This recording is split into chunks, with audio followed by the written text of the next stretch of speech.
So you have located probably a vacant bank building. Who would be the best tenant there other than another bank, of course?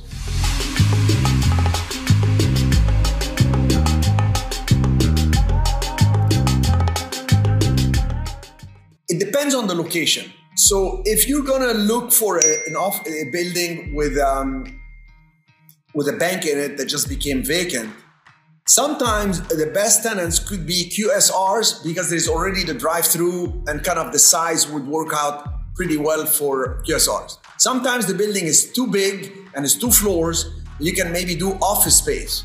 Now, people ask me, what's the best office space? Should I get a great office space in a so-so area or a great area and a so-so office space? In my opinion, the area is the first thing you look at. Listen to what I say always. Focus on an area.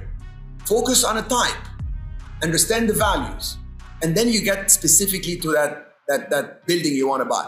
Because if you focus on a very good area and you can get a so-so building for office space, you will still rent it very well because they want to be in that area. Because they want to have that address.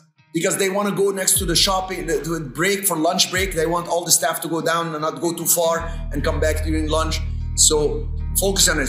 So banks usually are in very good locations. They look for traffic, good visibility, etc. So it's not so difficult to think. Now, office spaces, the big office buildings are no longer so desirable because a lot of people working from home.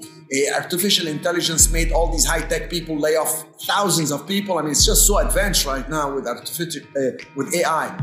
So based on the building, look for QSRs, quick service restaurants because of the drive-through, or office buildings, or whatever else that would make sense based on the location. So that's really what you need to look for.